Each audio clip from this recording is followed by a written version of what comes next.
great honor and pleasure to welcome to the stage Nobel Peace Prize laureate and UN Messenger of Peace, Malala Yousafzai.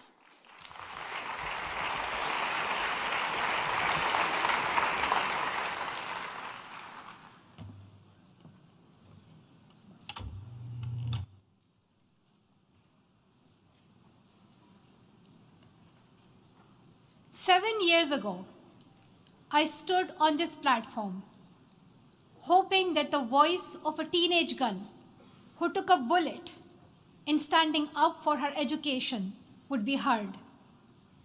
On that day, countries, corporates, civil society, all of us committed to work together to see every child in school by 2030.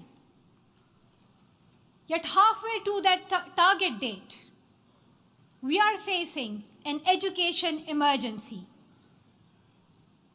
Let's remind you once again what's happening. In Afghanistan, Taliban have banned girls like Sumaya from their education. In Uganda and Pakistan, droughts and floods are ravaging homes like the ones where Vanessa and I grew up. And conflict and violence in countries like Ethiopia, Ukraine, and other countries are keeping girls like Yelizaveta out of the classroom. If you are serious about creating a safe and sustainable future for the children, then be serious about education. You have heard enough about how education transforms lives, strengthens economies, and contributes to a more peaceful world. You know every country, community, and corporation would benefit from every girl having access to safe, quality, and free education. And if you are still in doubt about the impact of education, go ask a girl. She will tell you what education means to her. Most of you know what exactly needs to be done. You must not make small, stingy, and short-term pledges, but commit to uphold